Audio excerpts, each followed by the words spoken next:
মাঝে মাঝে আল্লাহ আমাদেরকে দুঃখ কষ্ট দিয়ে পরীক্ষা করতে চান, এগুলো আমাদের জন্য খারাপ নয়।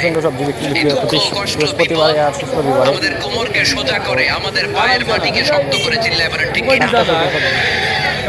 প্রতিকূল পরিবেশে কিভাবে বাঁচতে হয় এই দুঃখ কষ্ট আমাদেরকে শেখায়। এজন্য মুমিন বান্দার বৈশিষ্ট্য হচ্ছে দুঃখ কষ্ট বেদনা জ্বালা এগুলোতে সে আপসেট হয় না, সে হাল ছেড়ে দেয় না, সে ভরসা রাখে একজনের উপর। চিল্লায় বলতে হবে তিনি কে? কারণ মুমিন জানে রাত্রি যত গভীর হয় অন্ধকার তমানিসা ভেদ করে সুবহে সাদিক হয়। মুমিন জানে গর্ভবতী নারীর পেটের ব্যথা যেই দিন বাড়তে থাকে ওই দিনই নতুন মেহমান আগমনের সময় ঘনাতে থাকে। মুমিন জানে তার জীবনে দুঃখ কষ্ট বিপদ যত বাড়তে থাকে সুখের দিন কাছে আসতে থাকে। এজন্য মুমিনের হারাবার কিছু নেই। ফাইন্না মাআল উসরি ইসরা, ইন্না মাআল উসরি ইসরা। নবী হে, কষ্টের পরেই আছে আনন্দ, দুঃখের পরেই আছে সুখ।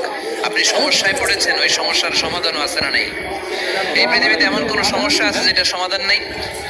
কথা বলেন। সমস্যা তৈরি করেছে কে? আবার সমাধানও দিয়েছে কে? Allah doesn't create a lock without its key. Allah কখনো চাবি না বানাইয়া ওটার তালা বানায় নাই। কথা কন। তালাও যেহেতু আছে ওই তালার চাবিও বানিয়েছে কে?